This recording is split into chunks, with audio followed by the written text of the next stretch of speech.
So hi friends, welcome to my channel. నేను మీ Naveen signing as unsold king. Friends, మన శంకర్ వరప్రసాద్ గారు పండగకైతే వచ్చారు. వచ్చి ఏ విధమైన సందడి చేయబోతున్నారు అనేది ఈ వీడియోలో తెలుసుకోండి. అండ్ కొత్తగా వచ్చిన వాళ్ళు ఉంటే వెంటనే నా ఛానల్ సబ్స్క్రైబ్ చేసుకోండి. ఈ వీడియోని పూర్తిగా చూడండి, అప్పుడే నేను చెప్పే రివ్యూ కూడా మీకు బాగా అర్థమవుతుంది. Dive into the video.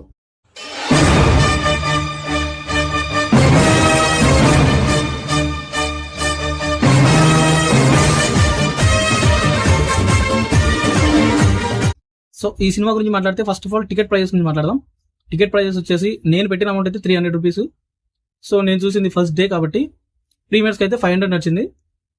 So 500 300 వాస్తవానికి ఇవి కూడా కొంచెం ప్రైస్ హై ప్రైజే.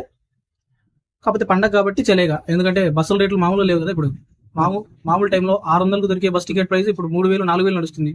సో ఇలాగనే పండగ కాబట్టి ఇది కూడా చెల్తా హే, చలేగా, చల్ జాయేగా. మ్యాటర్లోకి వెళ్తే సినిమా మన శంకర్ వరప్రసాద్ గారి సినిమా అయితే నాకైతే నచ్చింది. ఒక థియేటర్కి వెళ్ళి 2.5 hours ఎటువంటి డిస్ట్రాక్షన్స్ ఏం లేకుండా 2.5 hours అయితే చిరంజీవి గారి స్వాగ్, కామెడీ, నేనైతే క్రింజ్ అయినా పర్వాలేదు ఎంజాయ్ చేశాను. యాక్చువల్గా నాకు నచ్చిన సినిమా. సో నేనైతే బాగా ఎంజాయ్ చేశాను. అనిల్ రావిపూడి గారు అయితే ఒక మీమ్ ఉంది అనిల్ రావిపూడి గారి మీద. లేదు సార్, బ్యాంక్ రాబరీ ఇప్పుడు కూడా కొంతమంది ఈస్ట్ వైజాగ్ పంపించాడు, కొంతమంది వెస్ట్ వైజాగ్ పంపించాడు. వాడు మధ్యలో ఉన్న బ్యాంక్ కొట్టేశాడు. ఇప్పుడు కూడా అదే ప్యాటర్న్ చేస్తున్నారు సార్. కొంతమంది పోలీసులు ఎయిర్పోర్ట్ పంపిస్తారు, మిగిలిన వాళ్ళందరూ యూ టర్న్లు వైట్ టర్న్లు కొట్టుకుంటూ చెన్నై హైవేలో తిరుగుతూ ఉంటారు. వాడు మాత్రం బెంగళూరు హైవే మీద ఏ లేచుకుంటూ వెళ్ళిపోతుంటారు. మీమ్ కి అయితే న్యాయం చేశాడు. ఎందుకంటే సంక్రాంతికి అనిల్ రావిపూడి గారు వచ్చిన ప్రతిసారి యాక్చువల్గా అది 3 times 4 times వచ్చాడు అనుకుంటా. ఆ వచ్చిన 3 times 4 times అనిల్ రావిపూడి గారు ఇప్పుడు దాంతో సహా హిట్ కొట్టేసినట్టే లెక్క.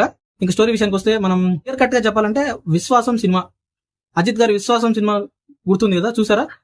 చూడకపోతే పెద్ద ప్రాబ్లం లేదులే. కాకపోతే ఆ విశ్వాసం సినిమా ప్లాట్ అదంతా same plot, same story line. Genre మాత్రం మార్చాడు అంతే. ఇంకా మిగతా అంతా యాజ్ ఇట్ ఈజ్.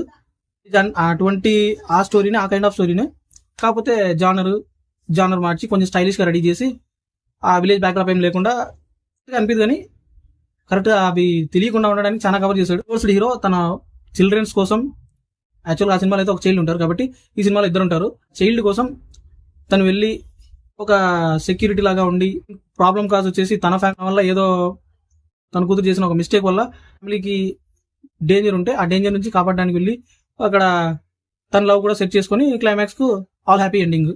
ఇలా ఇందులో మనం పర్టికులర్ గా మనం ఈ సినిమాకి ఎందుకు వెళ్ళాలంటే చిరంజీవి గారి టైమింగ్, ఆ జానర్ మనకు అంత సీరియస్ యాక్షన్ కూడా సీరియస్ గా జరుగుతుంది. కాకపోతే కానీ ఈ సినిమాకి వచ్చేసరికి మంచి కామెడీ ట్రాక్స్ ఉన్నాయి. కామెడీ బాగా జనరేట్ అయింది. అయితే పర్సనల్ కామెడీ ఎంజాయ్ చేశాను. యాక్చువల్గా అనిల్ రావిపూడి కామెడీని క్రింజ్ అంటారు. మనం థియేటర్లోకి వెళ్ళిన తర్వాత ఆ స్టోరీలోకి మనం ఇన్వాల్వ్ అవ్వగలిగితే కామెడీ పెద్ద క్రింజ్ అనిపిదు. ఓకే, నాకైతే నేను కనెక్ట్ అయిపోయాను. సో కామెడీని ఎంజాయ్ చేశాను. సినిమా కూడా ఓకే, నాకు బాగా నచ్చింది. మెయిన్ గా మాట్లాడుకోవాల్సింది మన వింటేజ్ చిరంజీవి గారి గురించి. రెఫరెన్స్లు అయితే చాలా రెఫరెన్స్లు ఉన్నాయి ఈ సినిమాలో. చిరంజీవి గారి రెఫరెన్స్లు, అదే మన వింటేజ్ చిరంజీవి గారి ఐకానిక్ సీన్స్ కావచ్చు, మీమ్ రిఫరెన్స్ కావచ్చు, అటువంటి చాలా ఉన్నాయి ఈ సినిమాలో. నాకైతే ఘరానా మొగుడు, చంటబ్బాయి లాంటి ఆ kind of comedy timing Chiranjeevi గారి నుంచి ఈ సినిమాలో అయితే నాకు ఓకే అలాగే అనిపించాడు చిరంజీవి గారు. ఇంకా వెంకటేష్ గారి స్క్రీన్ ప్రజెన్స్ ఉన్న కొద్దిసేపు అయినా ఓకే, వాళ్ళిద్దరి బాండింగ్ కోసం వాళ్ళిద్దరి స్క్రీన్ ప్రజెన్స్ అండ్ క్లైమాక్స్ లో వచ్చే పోర్షన్స్ లో కూడా వాళ్ళిద్దరిని చూస్తూ ఉంటే ఓకే ఫీస్ లాగే అనిపిస్తుంది మనకు. నయనతార గురించి మాట్లాడాలంటే విశ్వాసం సినిమానే, ఇంకా సేమ్ అదే క్యారెక్టరే, అదే టైప్ ఆఫ్ ఎమోషన్స్ ఈ సినిమాలో నయనతార గారికి ఉన్నవి. మనం యాక్చువల్ గా క్రింజ్ చేయమనుకుంటాం. మెగాస్టార్ గారు చేసిన కొన్ని సినిమాలు, బోలా శంకర్ గానీ ఇటువంటివి కానీ అన్నెసరీగా నాన్ సెన్స్ గా పెట్టే సీన్స్ అటువంటి అంత ఓవర్ గా లేకుండా మెచ్యూర్డ్ ఎంత అవసరమో అంతవరకే ఉన్నాయి అనుకుంటాను. ఎందుకంటే మరీ ఎక్కువ వాళ్ళిద్దరికి సాంగ్స్ పెట్టడం, రొమాంటిక్ సీన్స్ పెట్టడం ఇవేమీ లేకుండా క్లీన్ గా తను ఫస్ట్ నుంచి క్లైమాక్స్ వరకు, క్లైమాక్స్ కంప్లీట్ అవ్వకపోతే బాగుండదు కాబట్టి క్లైమాక్స్ ఓకే అని కలిపేస్తాను. కానీ ఇన్ఫాక్ట్ సీన్ స్టార్టింగ్ నుంచి సినిమా ఎండింగ్ వరకు ఒకటే టైప్ ఆఫ్ ఎమోషన్ ని క్యారీ చేసింది. యాక్చువల్ గా నాకు ఈ గత కొద్ది సినిమాల నుంచి బీమ్స్ మ్యూజిక్ పెద్దగా ఎక్కట్లేదు. అండ్ ఈ సినిమాకి మాత్రం కొంచెం పర్వాలేదు అనిపించింది బీమ్స్ గారి మ్యూజిక్. ఫైనల్ గా ఈ సినిమాలో నాకు నచ్చిన ఒక ఫేవరెట్ డైలాగ్ ఉంది, చిరంజీవి గారు చెప్పింది. భలే అనిపించింది నాకైతే. ఎదురుగా హీరో ఉంటే నేను హీరోని అవుతా, నా ఎదురుగా విలన్ ఉంటే నేను విలన్ అవుతా, నా ఎదురుగా సైకో ఉంటే నేను సైకోన్ అవుతా. కానీ ఈ డైలాగ్ అయితే నేను విజిల్ చేసిన. అంటే థియేటర్ లో నాకు ఆ ఎమోషన్ లో అంత హై ఇచ్చింది ఆ డైలాగు. ఓవరాల్ గా మూవీ అయితే నాకు చాలా బాగా నచ్చింది. ఈ సంక్రాంతికి ఓకే ఒక క్లీన్ హిట్. అండ్ ఇందులో నెగిటివ్స్ ఏం లేవారు అబ్బాయి అంటే చెప్తాను. నెగిటివ్స్ కూడా నాకు పర్సనల్ గా నాకు నెగిటివ్ అనిపించింది. సెకండ్ హాఫ్ ఎందుకో చాలా డ్రాగ్డ్ సీన్స్ ఉన్నాయి. డ్రాగ్ సీన్స్ అనిపించినాయి, నాకు అనిపించినాయో లేకపోతే ఒరిజినల్ గా ఉన్నాయో నాకు తెలియలేదు. కానీ చాలా డ్రాగ్ సీన్స్ ఉన్నాయి. అది ఒక ఉమెన్స్ సీన్ ఉంది, ఆ సీన్ అయితే మరీ డ్రాగ్ చేసినట్టు అనిపించింది. సెకండ్ పాయింట్ వచ్చేసి స్టోరీ, ప్రిడిక్టబుల్ స్టోరీ. మనకు ఏమవుతుంది అనేది మనకు ముందే తెలిసిపోతూ ఉంటుంది. సో అనిల్ రావిపూడి గారి సినిమాలో మనం పెద్దగా ఎక్స్పెక్ట్ చేయాల్సిన పని లేదు ఇదైతే, ఎందుకంటే మనకు తెలిసిపోయినా కూడా దాని నుంచి కూడా హ్యూమర్ జనరేట్ అవుతుంది కాబట్టి పెద్దగా అది నెగిటివ్ అని అయితే అనిపించలేదు. సో ఇవి రెండే నాకు కొంచెం నెగిటివ్ అనిపించింది తప్ప మిగతా సినిమా ఓకే. ఈ పండగకు మనం ఒక ఫ్యామిలీ పిలుచుకొని పోయి ఈ సినిమాని చూసి రావచ్చు.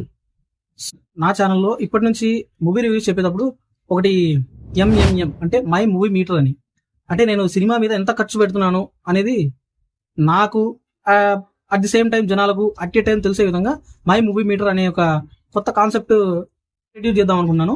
సో ఇప్పటి వరకు స్టార్టింగ్ జనవరి నుంచి 2026 బెస్ట్ అని అనుకున్నాను. సో ఇప్పటి వరకు అయితే నేను పెట్టిన అమౌంట్ రాజాసాబ్ 700 రూపీస్ ప్లస్ ఇది ఒక 300, టోటల్ గా ఇప్పటికి 2 movies 1000 rupees and keep going on. ఎంతవరకు వెళ్తుందో చూద్దాం. కరెక్ట్ క్యాలిక్యులేషన్ లాగా ఉంటుంది అనుకున్నాను నేను. కాన్సెప్ట్ నచ్చిందా? లైక్ చేయండి గైస్. సో ఛానల్ నుంచి ఇలాంటి మూవీ రివ్యూస్ మీరు మరిన్ని వీడియోస్ చూడాలనుకుంటే మీ మొబైల్ ని ఇలా స్ట్రైట్ ఇక్కడ కనిపిస్తున్న సబ్స్క్రైబ్ బటన్ ని OTP 1 టైం ప్రెస్ చేసి బెల్ ఐకాన్ ఆన్ లో పెట్టుకోండి. అలాగైతేనే నేను వీడియో పెట్టిన వెంటనే మీకు నోటిఫికేషన్ వస్తుంది. సో ఇలాగే నన్ను సపోర్ట్ చేస్తూ ఉండండి గైస్. Thanks for watching.